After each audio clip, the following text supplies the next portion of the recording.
don't think so either. Completely disrespectful. But like I said, Sorry. we'll hop back into NFL a little bit later. Right now, we're going to bring in our guest. Trisha Whitaker is a TV reporter for the Tampa Bay Rays, so we're excited to have her here this morning. Hi. Yay! Hi. Welcome back to the show, Trisha. How are you? Morning, Good Trisha. Hello. How are you this morning? 8:30 in the morning. Yeah, you guys, you see this like birthday. When you ask me to be on the show at 8:30 in the morning, I texted Trisha last night. I was like, "Hey, would you mind coming on the show?" She's like, "Yeah, anytime." I'm like, "Well, this is kind of last minute. It's like 8:30 tomorrow morning." She's like, "Yeah, sure." I'm like, "All right." It's live She's a video. Good sport. Well, I Good wore sport. my 98er shirt for you. Nice. Love that. There we go. I've seen those all across Twitter. That's the hats and the shirts too as well. So Yeah, they're the awesome best. job. So Trisha, let's get into the Rays. Are you missing being with the team right now and reporting with them? I know the beer showers you're missing as well, and the champagne showers as well. How does it feel to, especially after the win against the Yankees, and now we're in the ALCS up 2-0? Are you missing some of this? Thank you for reminding me of You're- it. Why don't you you're give me welcome. a paper cut and pour some lemon juice on it? It's horrible. I hate every second of it. I mean, I love watching them be successful. Obviously, I want them to win, but I hate not being there. It's really rough. It was rough all season long, but it's especially rough in the postseason. Like, this is what you play the game for. This Right. is what you have your job for, right? And like last year, obviously the champagne stuff like was awesome, and like, you know, was just the cool. I mean, it wasn't even just about the champagne. It was like, those are a bunch of like young guys who like hadn't been there before. Like they had, everybody was like, act like you've been there. They haven't been there. Like, don't tell them to do that. And so it's been so tough. And I am hoping and praying that next year things will go back to normal, because I do not want to do this again. It takes all the joy away from the game. So. Yeah, I think we're all in agreement with it too. Like, and I've been talking about this too. Like, you know, let's just say they make it to the World Series. Like, we won't be able to see them live at the Trop, you know, if they make it to the World Series and possibly win the whole thing. If that happens, and it sucks. Like, I have to enjoy this for my TV, where that's fine. But like, you know, going to the World Series, especially with a team like this, it's a once in a lifetime thing. Like, and you won't be able to get to see it live unless you fly out all the way to Texas, which I'm actually contemplating doing. So, you know, it kind of sucks. This whole thing is still in the bubble. So, you know, they're up 2-0 right now. They're going to start Ryan Yarbrough today. Do you like the pitching switch? I really thought Glasnow would be starting today, but they've got Yarbrough going today. How do you like this pitching move that Cash? Well, not only that, you know, at one point I was like, I heard that Fleming might be the opener, and then you run Yarbrough out after that. But that's I like that either. So, as far as we know, that's not the case. You know, Cash, he could do it once. It surprised me a little bit, but Yarbrough, well, his stuff isn't overwhelming. He's an incredibly crafty pitcher. And I'm very confident in them running him out there. And that's not just team talk. I really am. He's been reliable for them for the most part. And yeah, I trust him out there. And plus, like, I mean, you know, you trust the starters, but when you know you have a bullpen like the Rays have, that gives you even more confidence to know that, you know, if something does go wrong, the bullpen can just run in there and take care of it, hopefully.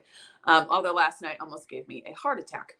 They certainly like to make things interesting, especially in the ninth inning. I had to take some heart pills and calm myself down because I was freaking out a little bit. So they like to make it interesting. It's fine. I want to talk about the struggles with Brandon Lowe. Like, he was red hot going into the playoffs, and really he's struggled lately.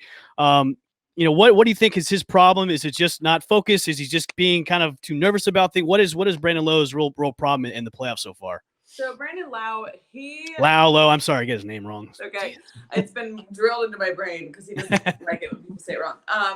So obviously during the regular season, he was the MVP, right? I mean, he got the team to where, obviously, you know, it's a whole team effort, but he was huge for them. He did go through, if you remember, that streak during the 60-game season of a couple weeks where he couldn't figure it out at the plate. Maybe it was 3 weeks. I can't remember. And I remember talking to Cash about it. And one of the things that he said was, he was like, I think some of the pitchers have figured him out. And that might be what we're seeing happen in the postseason. Obviously, Brandon Lowe was such a key part during the regular season for the Rays. You know that these opposing pitchers are going to try and key in on him. I don't know.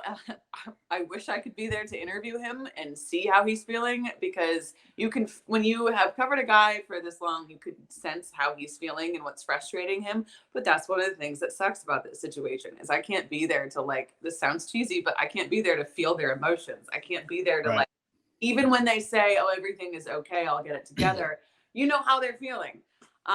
So I'm sure he's very frustrated right now. Brandon holds himself to a very high standard, but I remember during that streak Brandon went through during the regular season when he wasn't doing very well, Cash was like, it's okay. When he gets it together, he's going to get it together. Right. So it's just a matter of him finding what's not working for him at the plate. And then I think that we will see, the Brandon Lau of the regular season. Well, we see, Charlie Morton signed a 2-year contract with the Rays. He pitched well yesterday, going 5 innings and throwing 5 Ks, no earned runs. Will we see Charlie next year? Will the Rays pick up his option for the second year, or is Charlie going to say, so long, I'm going to retire, or will he, the Rays not pick up his option for next year? I remember interviewing Charlie about this before the pandemic happened when we couldn't talk to guys in person. And he basically just said, I haven't decided yet. And I believe that. And we know Charlie loves baseball, but the other thing about Charlie is Charlie loves his family.